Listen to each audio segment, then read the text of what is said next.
So today I'm going to walk you guys through how to create a basic light switch cover looking like this one. I'm going to introduce you guys to fillets, simple extrusion, a cut extrude, and also to how to use center lines to make your layout a lot easier. First thing we're going to do is we're going to start off with a new file. So we're going to click up here on new, and then we're going to select a part. Now after we do this, we want to make sure that we have the proper units. So the fastest way to do that is come up here to the options button at the top of your screen, click on the options button, and we want to go to the document properties panel. So look up here at the two tabs and find the document properties. Next, look down until you can see units down here. Click on units and make sure that we are in IPS for inch, pound, second. After you've done that, click OK.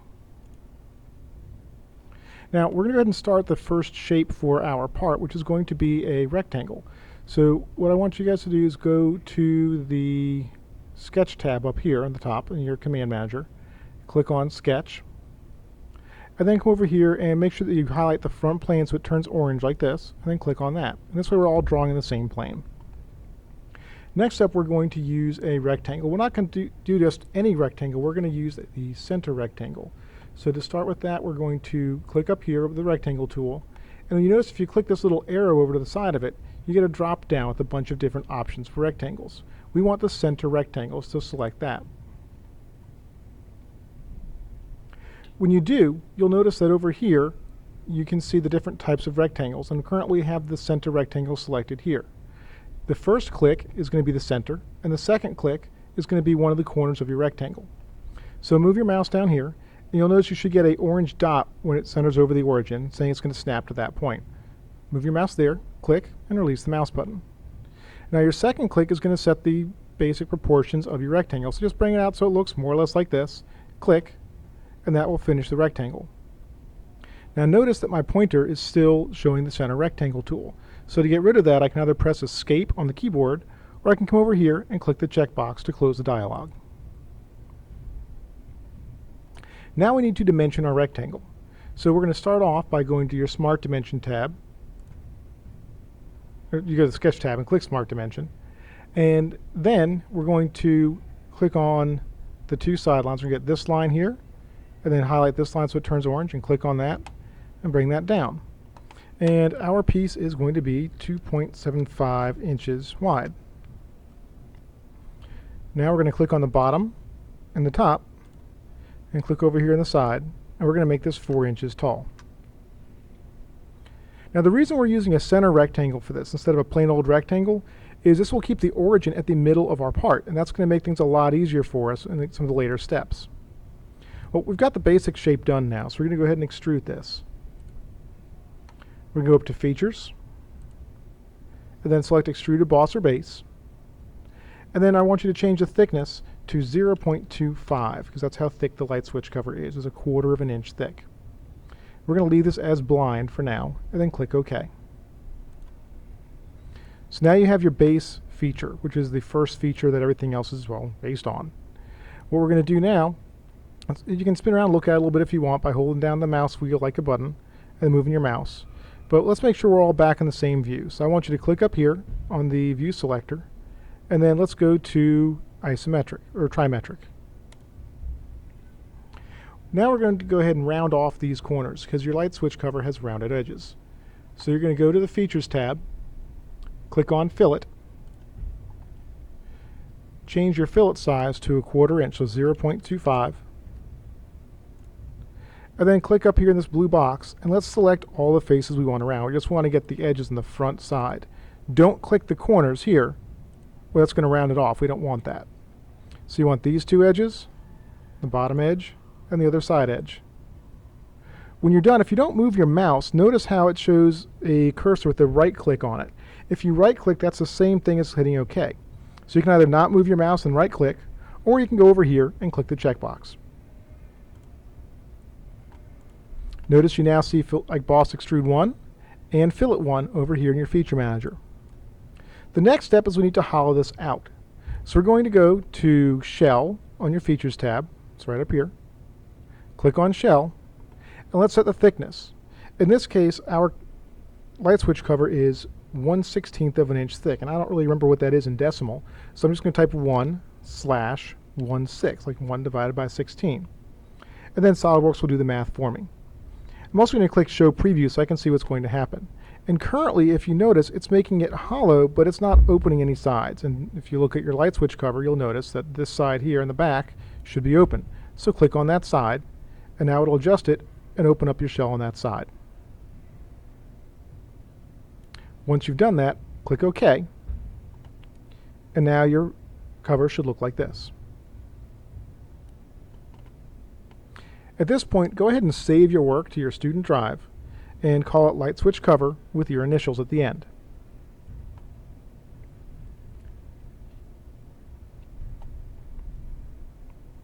Once you've done that, we're going to go ahead and make a new sketch on the front face of the part. So to do that, you're going to click on the face, and if you don't move your mouse, this will pop up over here in your context menu, and we could just click on Sketch. There's some other ways you could do this too. You can go to your Sketch tab, click on Sketch, and if you look over here, it tells you it wants you to select either a plane, a planar face, or an edge on which to draw, or an existing sketch. So we can click Sketch up here, and then we can click on the face we want to draw on, in this case, the front of our part. Now notice that since we did a center rectangle for our base feature, our origin is smack dab in the middle of this. And that's going to make this really easy for when we go to place the rectangle in the middle for your light switch to stick through. So we're going to go back up here and make sure, notice how it still has a center rectangle selected because it keeps whatever mode you were using last. So click on your center rectangle. We want that to be centered right in the middle, right here. And then just kind of drag it out like this. Next up, we're going to set the height of this. And let's see, how tall is this? All right, it looks like the opening is 1 inch tall, so we'll go back up to Smart Dimension. And I'm going to click on the 2 lines I want to measure between, so the top and the bottom. Bring it out to the side and keep it right around the middle here, up and down, as far as how high it is up and down. Click on it. We want this to be 1 inch, so hit 1, enter. As far as the width of this, I believe the width is... We're going to come back and set the width to 7/16 of an inch. So to do that, just type over here and do 7/16, and then hit OK. And it'll show up as 0.44. In reality, it's actually a great deal more detailed than just 0.44, but it's rounding on your display. You can see the full dimension here. Now, next up, we need to place our circles. So we're going to do this by cheating a little bit. And underneath the line, hit the drop down, and you can also create a center line. So what we're going to do for the center line is we're going to move up here, and notice how if I move my mouse along this line up here in the top face, when I get to the middle, there's this little dot that appears. That is the midpoint of the line. So if I click on that, and then I bring it all the way down to the midpoint on the bottom, and then hit escape when I'm done, I get a dashed line that goes straight down the middle of my piece. This is a center line, and your center line, it's a, center line.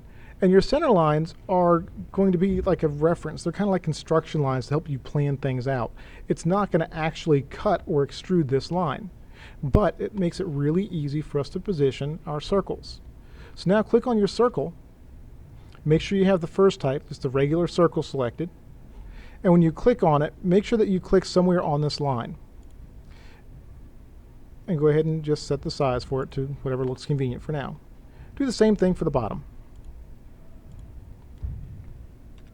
And hit escape to deselect your circles.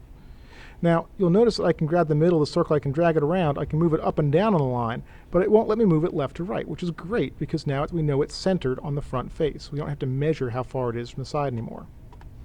Now let's go ahead and set our sizes. Once again, you use Smart Dimension. You're going to click on the outside edge of your circle, not the dot, but the outside edge. And just bring that over here, and we're going to make this 3/16 of an inch. So 3/16, enter. Let's do the same thing for the bottom circle. 3/16. Now let's go ahead and get these guys spaced out. Looking at your schematic, you'll see that you are 1 1/16 of an inch from the bottom, from the bottom edge here to the middle of your circle. So let's click on, I still have Smart Dimension up, you can see that next to my cursor. And then we're going to click on the outside of my circle on the bottom, and then click on the very bottom edge. It'll turn orange when you get it in the right spot. And then bring your dimension out to the side so it's out of the way. Click, and then type 1 space 1/16. The space over here basically says we have 1 inch and 1/16 of an inch. Hit OK.